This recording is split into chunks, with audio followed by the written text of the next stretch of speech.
Bonjour, bienvenue à tous, bienvenue dans la matinale. Je suis ravi de vous retrouver pour cette émission, une émission proposée par Gestion de Fortune, Investissement Conseil, Profession CGP et Patrimoine 24. Au sommaire de cette édition, on va tout d'abord s'intéresser aux produits structurés avec la volatilité actuelle. Est-ce que ces produits sont dans la tourmente? On s'intéressera également au marché immobilier. Bilan après un premier trimestre d'activité, notamment sur les SCPI. Et puis, ça repart du côté du tourisme. Et ce sont, on va le voir, les résidences gérées qui en profitent. La matinale, c'est parti.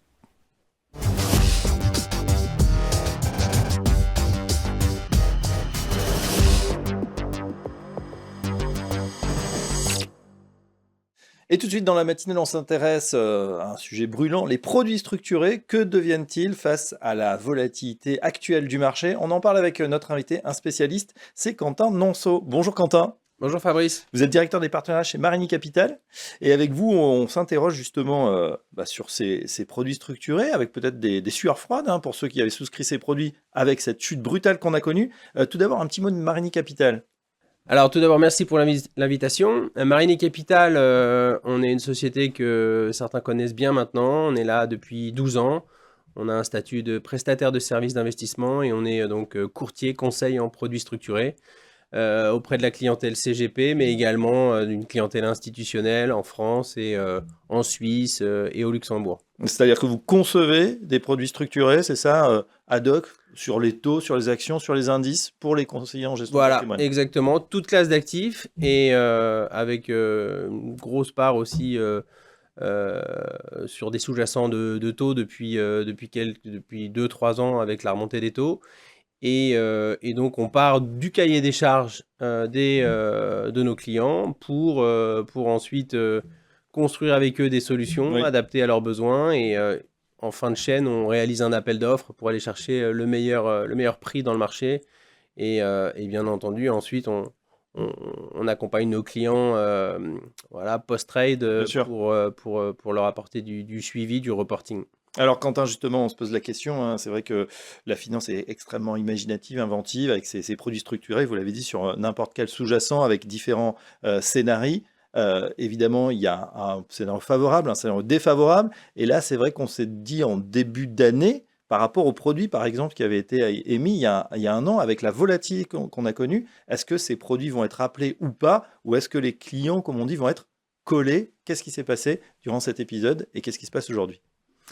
Alors oui, en effet, quand on a des marchés qui chutent, les marchés actions américains qui chutent de 15% assez rapidement, des marchés qui perdent 15-20% assez rapidement, des valeurs qui perdent 20, 30, 40, 50% depuis leur plus haut du milieu d'année dernière. On a des produits qui souffrent en valorisation. Néanmoins, les produits sont construits dans des perspectives d'investissement à long terme, avec de belles protections. Donc, pas de panique à court terme. Néanmoins, des valorisations qui souffrent. Suivant les sous-jacents, les produits les plus risqués sur des titres vifs, les produits qui ont été lancés sur certaines valeurs du luxe, on pense à Kering, on pense à Stellantis, avec des sous-jacents un petit peu plus risqués, avec des sous-jacents construits avec du décrément. C'est sûr qu'on a des valeurs liquidatives qui chutent de manière assez importante. Est-ce qu'on pourra les rattraper dans le temps? C'est-à-dire qu'en général, c'est des produits qui sont rappelés au bout d'un an. Là, il va falloir attendre, c'est ça, le scénario un peu plus long, peut-être 2 ans, 3 ans, 4 ans, plus? Alors, il va falloir que ces sous-jacents se redressent de manière significative pour payer le remboursement du capital aux clients, parce que si on est au-delà des protections, clairement, dans un marché stable, il faut qu'il y ait de la croissance sur ces titres, et on a le risque du dividende forfaitaire qui est prélevé chaque année, qui peut un petit peu amoindrir la performance du sous-jacent. Donc ça, c'est un risque supplémentaire que le client a pris initialement.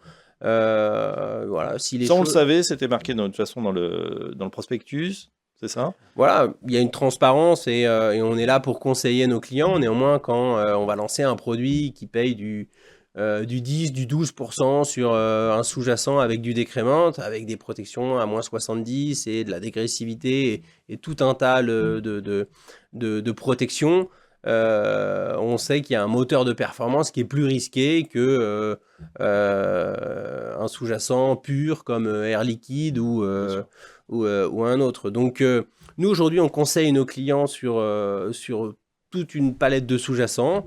On est là pour proposer des solutions qui vont coller aux besoins des clients en termes de risque. Et c'est sûr que sur les produits qui ont été lancés sur des points hauts, sur des sous-jacents qui ont fortement dévissé, donc secteur du luxe, secteur automobile, certains secteurs tech, il y a des valeurs liquidatives qui sont impactées. Mais voilà, si les fondamentaux sont bons, il n'y a pas de raison que ça reparte rapidement dans le bon sens. Et puis aujourd'hui, c'est aussi source d'opportunités. Clairement, on a une activité qui est très dynamique.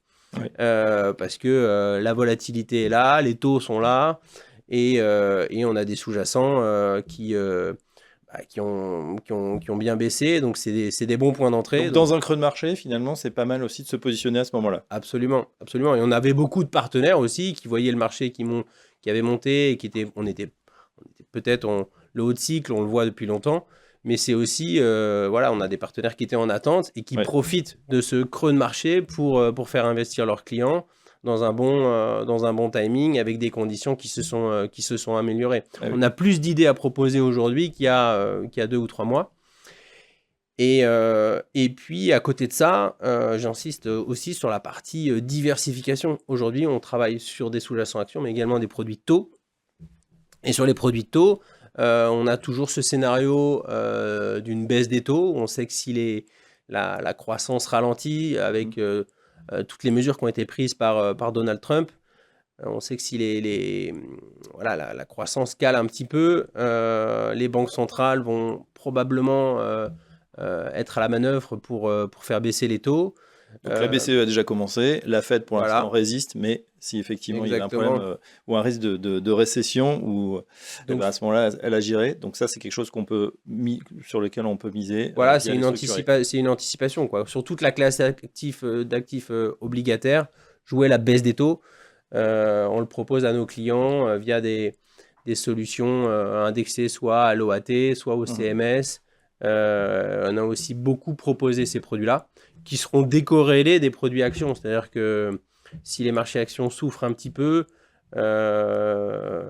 très probablement les produits de taux vont être amenés à performer parce que les taux vont baisser et on aura des rappels, etc. Donc voilà, la règle de base de diversification. Donc, diversification, on rappelle évidemment le couple risque-rendement. Si on a des performances aussi élevées, 8, 10, 12%, effectivement, ce n'est pas exactement sans risque. Et puis, évidemment, on peut agir non seulement sur les actions, vous l'avez dit, mais également sur les produits de taux. C'est très clair. Merci, Quentin Danso. Je rappelle que vous êtes directeur des partenariats chez Marini Capital.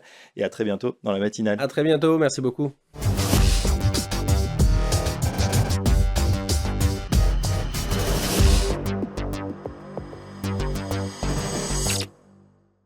Et tout de suite dans la matinale, on s'intéresse à ce qui se passe sur le marché des SCPI, bilan du premier trimestre, avec notre invité, c'est Yann Wittkog. Bonjour Yann. Bonjour. Directeur général d'Arkea REM. On va voir quel est le bilan d'ailleurs pour Arkea dans une seconde. Mais tout d'abord, sur le marché immobilier, en général, c'est vrai qu'on attendait une embellie. Et pour l'instant, force est de constater qu'elle n'est pas tout à fait là, en tout cas sur votre domaine, c'est-à-dire bureau, commerce, logistique, etc. Oui, c'est un marché qui est assez hétéroclite, hétérogène. On a des secteurs qui souffrent encore beaucoup, comme le bureau. C'est vrai qu'on s'attendait en milieu d'année dernière à avoir un marché qui repart un peu plus vite. Et puis la situation économique s'est dégradée. L'incertitude globale et européenne fait que l'immobilier est un secteur économique comme un autre, donc souffre également. Et donc on a vu des secteurs qui continuent à souffrir comme le bureau bien évidemment, même si on sent... Quel type de bureau? Parce qu'on sait qu'il y a plusieurs bureaux, il y a celui, comme on dit QCA en tout cas dans les grandes villes, mais je pense que c'est à peu près généralisé, en tout cas quartier des affaires à Paris qui se défend bien, la périphérie qui souffre, c'est toujours le cas? C'est toujours le cas, c'est les gros immeubles de bureaux. Sur du petit immeuble de bureau plus central, ça se passe plutôt bien. Les gros immeubles de bureau en périphérie, c'est compliqué, même si encore une fois on a un retour au travail de plus en plus et donc le télétravail qui diminue, ce qui a un impact sur les surfaces. Donc voilà, mais après on a des secteurs qui commencent à bien repartir comme la logistique, Oui. où on commence à avoir des augmentations de valeur sur la logistique. Donc voilà, c'est encore un marché très opportuniste et donc très avantageux pour nous qui avons des jeunes véhicules parce que là où on pensait que les taux allaient rebaisser et repartir, dans les faits, aujourd'hui, on continue à acheter à des taux élevés. Notre taux moyen d'acquisition depuis le début de l'année sur Transition Europe, il est à plus de 8%. Donc c'est intéressant de pouvoir aller choisir, sélectionner les opportunités. Il y a une concurrence qui existe, mais qui est assez faible. Donc on est encore en position de force en tant qu'acheteur, surtout un acheteur qui a du cash grâce à Bien notre sûr. collecte. Donc ça, c'est plutôt intéressant. On va en parler dans une seconde. Vous avez mentionné Transition Europe parce que effectivement, on a vu beaucoup de nouvelles SCPI en 2024. C'est vraiment une explosion et beaucoup ont misé sur l'Europe, Europe du Nord, Allemagne, Grande-Bretagne, là où les marchés, voilà, où il y a des bonnes opportunités. Vous confirmez que c'est toujours le cas sur ces pays? Oui, l'avantage de se positionner sur l'Europe, c'est que ça permet de diversifier, ça permet d'étendre son univers d'investissement, là où on passe d'un marché français qui est entre 20 et 40 milliards suivant les années, voire plutôt même 10 ces dernières années. On a un marché qui fait plutôt 300 milliards d'euros, donc forcément, ça ouvre des opportunités et surtout des marchés qui ne sont pas forcément en même temps décalés. Et donc, c'est notamment pour ça qu'on a créé Momentime, notre nouvelle SCPI, puisque il y avait encore des belles opportunités sur le marché du Royaume-Uni. Et donc, comme sur Transition Europe, on n'était que en zone euro.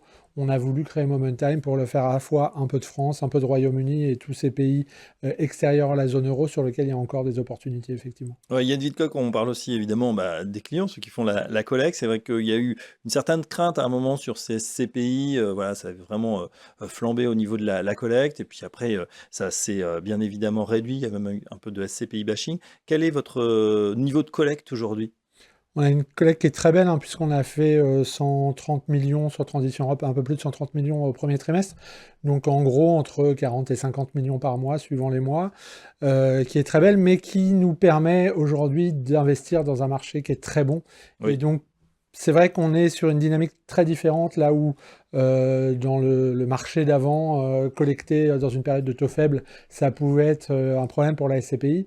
Aujourd'hui, c'est plus un problème, puisqu'on achète à des taux élevés. En plus, on n'est pas sur les mêmes rythmes de collecte. Là, on parle de rythme annuel de 400 à 500 millions. Donc, sur un marché de 300 milliards, c'est très absorbable. Et puis, il y a que quelques SCPI qui collectent. Je pense que c'est ça vraiment ce qui va faire la différence sur les années à venir. C'est ceux qui sont capables de collecter, puisqu'on sait qu'une SCPI, pour être rentable, elle a besoin d'avoir au moins, je dirais, 300 millions d'actifs sous gestion. Et donc, nous, Transition Europe, elle fait déjà quasiment 700 millions. Elle a grossi vite. Donc, on a passé ce cap et c'est ça qui est important. Elle grossit parce que justement, il y a un réseau qui est fort derrière. Il y a les conseillers en gestion de patrimoine qui vous aident. Oui, exactement. C'est la SCPI la plus vendue chez les CGP aujourd'hui dans le marché. Sur les 131 millions, 96% de la collecte, c'est des CGPI. Les 4% restants, c'est notre réseau propre, Crédit Mutuel Arkea. Mais c'est vraiment une SCPI de CGP et qui plaît aux CGP et aux épargnants. Très bien, voilà, en tout cas, bon bilan finalement pour AKRM pour ce premier trimestre dans une conjoncture, on l'a dit, qui repart pas forcément, mais où il y a encore de très belles opportunités, notamment en Europe. Merci Yann Vidcock, je rappelle que vous êtes directeur général d'AKRM et à très bientôt dans la matinale. Merci, à bientôt.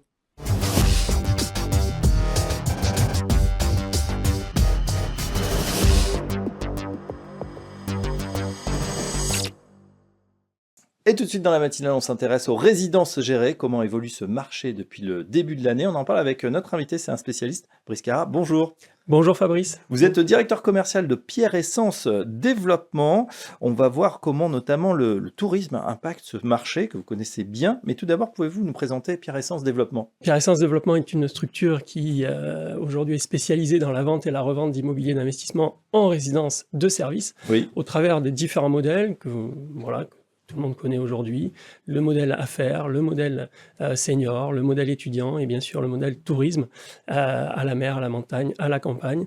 Et nous accompagnons bien sûr deux marchés, le marché du neuf en VFA et le marché secondaire, donc un marché primaire et un marché secondaire qui aujourd'hui est porté par différents gestionnaires, différents exploitants, mais aussi différents besoins que l'on évoquera certainement tout à l'heure. Oui. Donc voilà, nous sommes spécialisés, on s'est créé depuis 3 ans maintenant. Et 2022. Donc, exactement, fin septembre 2022. Et nous avons lancé cette structure avec 3 personnes et aujourd'hui nous sommes 17 et nous sommes ravis de pouvoir accompagner ce marché comme il faut. Alors justement, question, puisqu'il y a eu beaucoup d'évolution dans ce marché immobilier, notamment avec la fin du Pinel, c'était un peu l'Eldorado des investisseurs. Est-ce qu'il y a, est-ce que vous avez observé un marché de report peut-être ces investisseurs sur les résidences gérées? Alors effectivement, il y a eu une vraie période de rupture, et comme toute période de rupture, avec la fin de la Pinel, ça a créé quelques opportunités et mis en lumière quelques solutions, et notamment la solution du statut LMNP, qui fait qu'aujourd'hui, on surfe un petit peu sur cette vague, cet engouement et différentes sollicitations. Marché de report, on peut le considérer ainsi, mais voilà, je pense qu'il y en a aussi, on va dire, d'autres qui sont respectables et dans ce même esprit d'investir sur de la pierre avec d'autres avantages fiscaux. Le statut LMNP aujourd'hui nous porte. Il y a un vrai engouement, des sollicitations pour quelques-uns aussi qui veulent, on va dire, rentrer dans ce marché en ayant tous les indicateurs possibles et donc une formation, des ateliers, des visites aussi, beaucoup sur différentes solutions d'investissement que nous avons à proposer aujourd'hui sur le marché secondaire puisqu'elles sont en gestion, elles sont en exploitation. Donc oui, aujourd'hui on est bercé par cet engouement-là. Beaucoup d'acteurs sur ce marché que nous accompagnons, qui fait que aussi ça peut interpeller quelques partenaires que nous avons au quotidien. Et on va dire cette demande d'information, cet engouement nous porte aujourd'hui. Et c'est vrai que de cette rupture-là nous permet vraiment de pouvoir considérer que le statut LMNP est on va dire, un marché performant et quelques-uns l'appellent marché de niche, mais on peut aujourd'hui le considérer aussi comme un marché important. Oui, qui se développe en tout cas. Alors, on en a beaucoup parlé de ce statut LMNP, notamment avec la fin de l'amortissement. Je crois que pour les résidences gérées, c'est un statut un peu particulier. On conserve cet amortissement? Exactement. On peut dire que le statut LMNP est épargné. On parle d'un statut. On ne parle pas, encore une fois, d'un dispositif fiscal comme la loi Pinel. Donc, effectivement, il a été épargné. À ceci près que dans cette démarche, il y a eu quelques évolutions, notamment sur le marché du tourisme. Et donc, c'est vrai que la cible était, on va dire, le marché Airbnb, pour citer en tout cas la plateforme, et les autres. Et c'est vrai qu'il y a eu sur ce marché du tourisme un impact, on va dire, sur l'immobilier d'investissement en résidence géré touristique, mais cet impact, on va dire, a été aujourd'hui, on va dire, bien analysé, bien calculé, ce qui fait que suite à cette mise en place de cette loi de finances, aujourd'hui le marché s'est fortement adapté. Et ce qui est vrai, c'est que aujourd'hui la résidence de tourisme bat son plein, est très sollicitée parce que de belles adresses, parce que des gestionnaires de renommée, leaders sur leur marché pour beaucoup d'entre eux. Et donc c'est vrai que d'un point de vue patrimonial, le tourisme aujourd'hui a le vent en poupe. Voilà, alors les raisons du succès, vous l'avez évoqué un petit peu. En tout cas, ce marché du tourisme, c'est quelque chose que vous connaissez bien chez Pierre Essence Développement. Oui, nous le connaissons bien. Bien sûr, je parlais d'une jeune entreprise depuis 3 ans de sa création, mais on va dire qui a 20 ans d'expérience de par les personnes qui la composent, et notamment une expérience tournée sur les résidences de services et aussi de tourisme. Et c'est vrai qu'on a porté ce marché depuis de nombreuses années maintenant, et on peut dire qu'effectivement c'est un marché qui a aussi connu quelques évolutions, un marché qui s'est fortement adapté et qui nous a permis aujourd'hui d'avoir un marché qui est pérenne, qui est mature, qui est sain. Bien entendu, c'est toujours indispensable dans les solutions d'investissement que nous proposons. Et donc, on va dire que au sein de Pierre Essence Développement, nous rentrons dans une démarche aussi où, au-delà d'accompagner bien sûr nos partenaires pour leur proposer des solutions d'investissement, On accompagne aussi leurs clients lorsqu'ils souhaitent arbitrer leur patrimoine. Et donc, c'est vrai que sur ce marché secondaire-là... Donc, sur le marché secondaire, vous êtes actif et vous leur on est proposez très des solutions. actif. Il y a une double activité chez nous qui est essentielle, c'est qu'effectivement, nous proposons des solutions d'investissement, mais aussi nous accompagnons les propriétaires qui décident de revendre aujourd'hui sur le marché, et un marché qui aujourd'hui est porteur de beaux rendements locatifs en tout cas. En tout cas, ça peut rassurer les clients des conseillers en gestion de patrimoine qui se disent voilà, est-ce que je ne suis pas bloqué avec mon investissement? Eh bien, ce n'est pas le cas. Cerise sur le gâteau, vous avez été sélectionné récemment pour être partenaire Pierre et Vacances, une maison que vous connaissez bien dans l'équipe. Oui, alors effectivement, nous sommes partenaires officiels du groupe Pierre et Vacances Center Parcs au travers des différentes marques qui sont leaders sur leur marché, Adagio, Pierre et Vacances, Center Parcs, Seigneurial, et effectivement, on accompagne le groupe quant aux relations avec leurs propriétaires et surtout des propriétaires qui décident de revendre aujourd'hui. Donc on a aujourd'hui, nous, on va dire cet engagement auprès des gestionnaires qui nous permet vraiment de pouvoir asseoir une vraie communication saine dans la relation qu'il y a avec un gestionnaire et son propriétaire. Et effectivement, cette relation assainie permet bien entendu de pouvoir proposer des solutions d'investissement ultra cohérentes sur le marché, en rendant liquide ce marché, Oui. Et puis bien sûr en permettant aux gestionnaires de pouvoir entrer dans une démarche qui soit pérenne aussi dans son parc locatif. Voilà, en tout cas, les chiffres sont là. 230 ventes en 2022, 290 en 2024. Objectif 400 en 2025. En tout cas, c'est ce qu'on vous souhaite pour l'équipe de Pierre Essence Développement. Brice Cara, merci. Je rappelle que vous êtes directeur commercial donc, de cette entreprise et à très bientôt dans la matinale. Merci à vous, merci à tous.